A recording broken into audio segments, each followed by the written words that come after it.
Ngita pa mga karne nga na may imong karne. Hoy! Saka ba? Pero yung ko pa sa kami. Gulay, gulay. Karne, karne. Hindi, dili kay ihalo ni mo ng gulay sa karne. Paano mo malasa yung gulay kung may halong karne? Okay. Kung karne, gusto mo, karne lang, walang halong gulay. Saka ba? Kung pa, sarap na ng kami. Tingin ka dito, may karne. Oh my God! Yung nagarni, hotdog na na. Ha? Hotdog. Karne pa rin yun. Kain ka ng karne? Mana, hindi. Yung kabusog.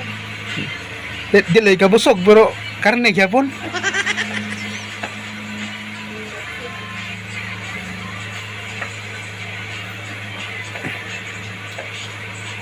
Yung daghan may na, adik ka na, di na nakabusog. Ay di mabusog. Makabusog ni oy. Awag.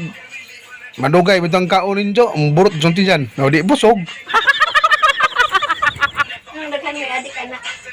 Aun sa Ano, nagarni na. kagisang karne.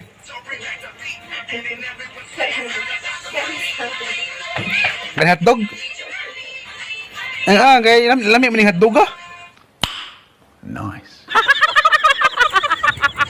Daghang nagilog aning hotdog ah. Kana gani pong injo, lami man na injo karne. Yeah, boy. Mo nang gulay atong sudan. Gulay ra ajo pangitag karne.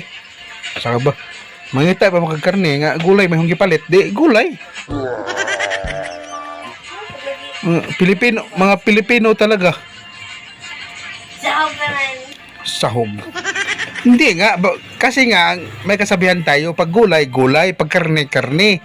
Paano masabi? Wala nang halo-halo niyan. Pilipino talaga, kailangan may maraming halo-halo.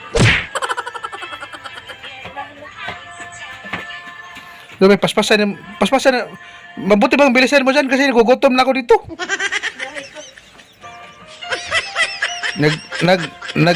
Nagrambol na yung mga bitok ko sa aking tiyan. Kaon diya bus. Ang bus na. Kaon sa bus. Lumod ya, dugaya. Ima pang ipalitan di ay. Karin, pinalit, kiway na ni. Ay, nasa balat nga yung vitamins niyang kalabasa. Ay, lagi oh. Pagkatong pang hinatadwa. Pambihira naman. Nandyan nga yung vitamins sa kalabasa yung balat.